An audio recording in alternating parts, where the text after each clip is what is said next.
as of last month, June, ang report dito, 100% complete at saka fully paid.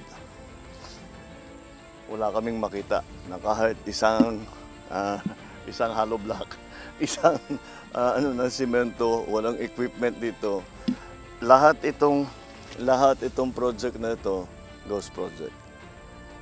Walang ginawa na trabaho dito. Kung titignan niyo, kung abutin ng bahayan, daglag ka agad yung pader na yan, hindi tatagal yan. So substandard pa rin. Ang katakataka, hindi namin mahanap itong kontratang ito. So hinahanap pa rin namin. Kaya hindi na namin malaman. Kasi siguro sinabcontract ng gusto. Ito ghost project talaga ito. Wala talagang ginawa. Kahit isa. Ni minsan. Sinabihan daw si chairman na umpisahan. Tapos umatras din. Ano?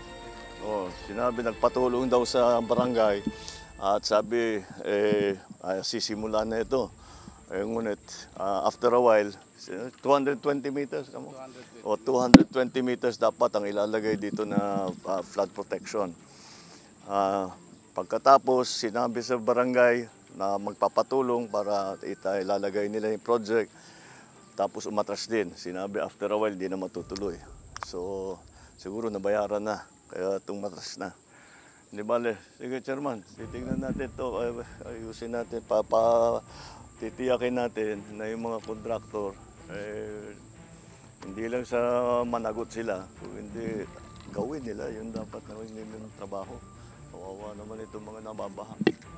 Alright, anyway, that's another example of the kind of problems that we have been facing since we put up the website. Ang dami talagang sumusulat, and this is a perfect example of the abuse that is being done by some of these contractors. And this is not, unfortunately, hindi lang ito na project na ganito. Kailangan pa natin tignan na mabuti lahat ng mga iba. At nakakalungkot, pero ang dami pang iba na sa aming palagay, ganito rin, na ganitong kalaki na project, 220 meters, 55 million ang kontrata. Walang nagawa. Kahit ano, walang nagawa. Hindi man nakapagpala kahit isa lang pa.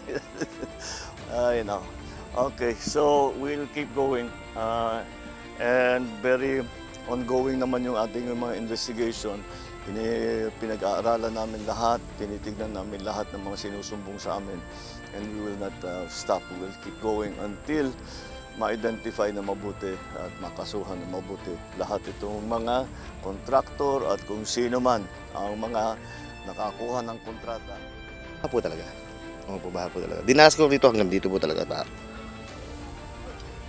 Ay siyempre po, lilikas kami dito, magtatanggal ng gamit, iaangat na.